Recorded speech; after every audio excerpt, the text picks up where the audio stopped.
Thank you very much. Thank you. But changing the world can happen anywhere, and anyone can do it. So what starts here can indeed change the world. But the question is, what will the world look like after you change it? Well, I'm confident that it will look much, much better. But if you'll humor this old sailor for just a moment, I have a few suggestions that may help you on your way to a better world. And while these lessons were learned during my time in the military, I can assure you that it matters not whether you ever served a day in uniform. It matters not your gender, your ethnic or religious background, your orientation, or your social status. Our struggles in this world are similar, and the lessons to overcome those struggles and to move forward, changing ourselves and changing the world around us, will apply equally to all. So here are the 10 lessons I learned from basic SEAL training that hopefully will be of value to you as you move forward in life. Every morning in SEAL training, my instructors, who at the time were all Vietnam veterans, would show up in my barracks room, and the first thing they'd do was inspect my bed. If you did it right, the corners would be square, the covers would be pulled tight, the pillow centered just under the headboard, and the extra blanket folded neatly at the foot of the rack.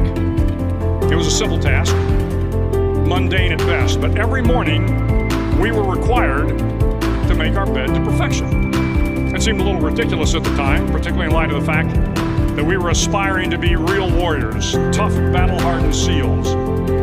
But the wisdom of this simple act has been proven to me many times over. If you make your bed every morning, you will have accomplished the first task of the day. It will give you a small sense of pride, and it will encourage you to do another task, and another, and another. And by the end of the day, that one task completed will have turned into many tasks completed. Making your bed will also reinforce the fact that the little things in life matter. If you can't do the little things right, you'll never be able to do the big things right. And if by chance you have a miserable day, you will come home to a bed that is made, that you made. And a made bed gives you encouragement that tomorrow will be better. So if you want to change the world, start off by making your bed. During SEAL training, the students are all broken down into boat crews. Each crew is 7 students, 3 on each side of a small rubber boat, and 1 coxswain to help guide the dinghy. Every day your boat crew forms up on the beach and is instructed to get through the surf zone and paddle several miles down the coast. In the winter, the surf off San Diego can get to be 8 to 10 feet high, and it is exceedingly difficult to paddle through the plunging surf unless everyone digs in.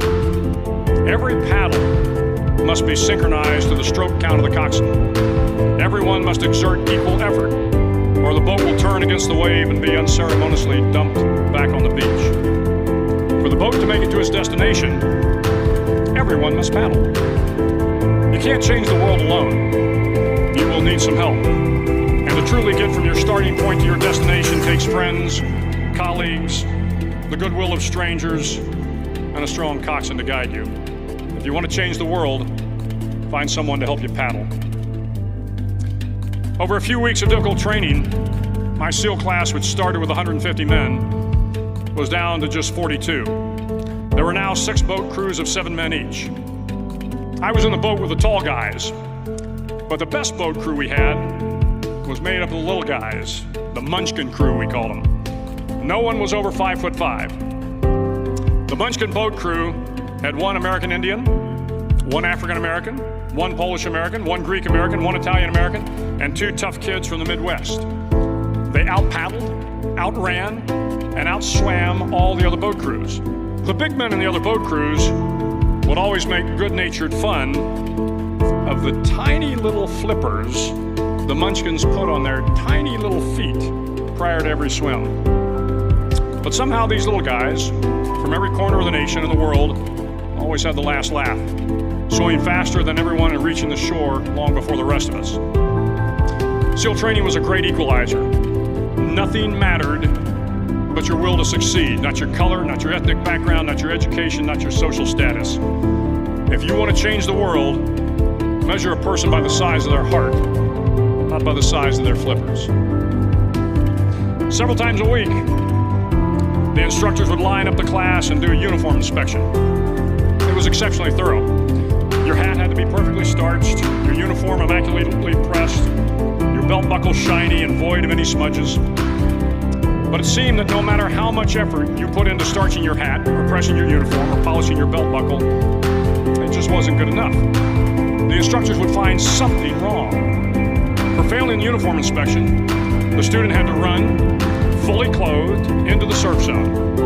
Then wet from head to toe, roll around on the beach until every part of your body was covered with sand. The effect was known as sugar cookie. You stayed in the uniform the rest of the day, cold, wet, and sandy. There were many a student who just couldn't accept the fact that all their efforts were in vain, that no matter how hard they tried to get the uniform right, it went unappreciated. Those students didn't make it through training. Those students didn't understand the purpose of the drill.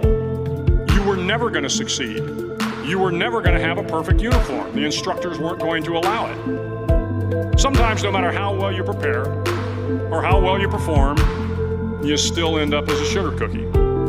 It's just the way life is sometimes. If you want to change the world, get over being a sugar cookie and keep moving forward.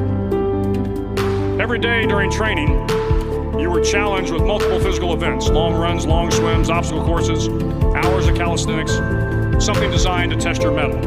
Every event had standards, times you had to meet. If you failed to meet those times, those standards, your name was posted on a list, and at the end of the day, those on the list were invited to a circus. A circus was 2 hours of additional calisthenics, designed to wear you down, to break your spirit, to force you to quit. No one wanted a circus. A circus meant that for that day, you didn't measure up. A circus meant more fatigue, and more fatigue meant that the following day would be more difficult and more circuses were likely. But at some time during SEAL training, everyone made the circus list.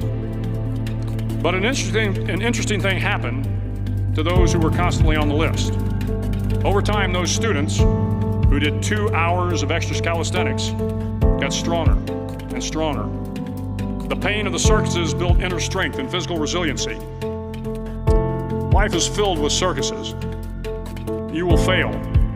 You will likely fail often. It will be painful. It will be discouraging. At times, it will test you to your very core. But if you want to change the world, don't be afraid of the circuses. To the class of 2014, you are moments away from graduating, moments away from beginning your journey through life, moments away from starting to change the world for the better. It will not be easy, but you are the class of 2014, the class that can affect the lives of 800 million people in the next century. Start each day with a task completed. Find someone to help you through life. Respect everyone. Know that life is not fair and that you will fail often. But if you take some risks, step up when the times are the toughest, face down the bullies, lift up the downtrodden, and never ever give up. If you do these things, the next generation and the generations that follow will live in a world far better than the one we have today. And what started here will indeed have changed the world for the better. Thank you very much. Hook 'em horns.